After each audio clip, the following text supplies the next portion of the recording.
And let me just say in closing, before we take questions, I again want to thank all of my colleagues for their hard work on the ideas of reforms over the past 2 weeks. I again want to thank NYPIRG and Citizens Union and Common Cause, but in particular NYPIRG and Citizens Union for their help, the Attorney General's office for their help.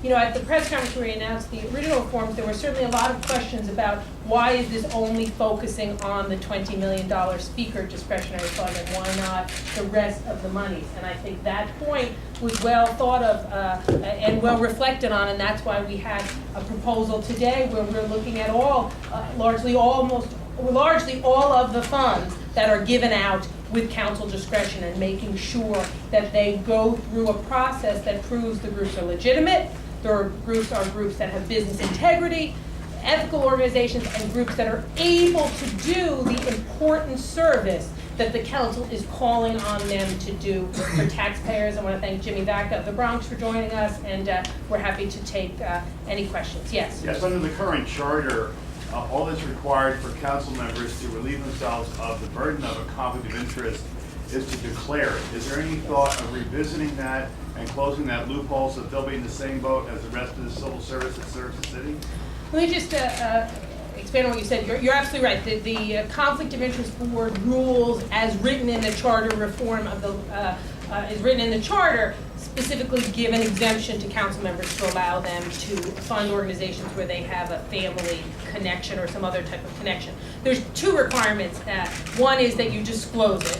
Two, that if your family works there for pay, that the money you're given not go to the salary of your family member. And I just want to say on the disclosure point, the charter, neither the charter nor the conflict of interest boards spell out what disclosure means. We felt that was vague. That's why this past budget, we moved to a place where the council hadn't been before. Prior to this, council members made just, announcements on the floor before they voted.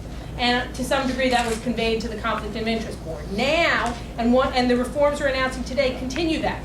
Now members are required to fill out conflicts disclosure forms where they have to list any conflict. And one of the reforms we're committing to today is members will not have their discretionary items processed if they do not fill out their disclosure forms, which I think is another step forward in commitment to disclosure, as is what was Councilmember Fidler's idea, listing the disclosure right there on Schedule C and in the database that will be assembled.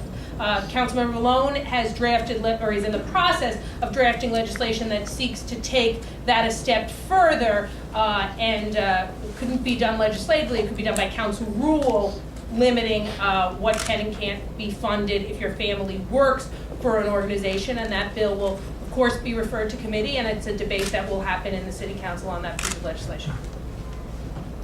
The mayor has said that organizations that get money from the city are vetted by the city. He said that in the past. So how are these, I guess, how do these reforms differ from the system that's already in place? Well, what we wanted to have, and I think Dan's point in a way spoke to this, what we're talking about today doesn't eliminate any additional review or contract processing or anything like that that an agency will conduct and should conduct. But often you put organizations in the budget and then you find out later from the agency that there is an issue or a challenge, which slows down the service being delivered to New Yorkers, and problems may come up later. What we're saying here is we wanted, in addition, do a level of clearance in advance, pre-clearance. So before the money is assigned to an organization in the budget, we have a level of confidence that they are a legitimate organization. They're an organization that has references. They're an organization that has the fiscal capacity to do the work they're called on. They're an organization that meets a big business integrity standard.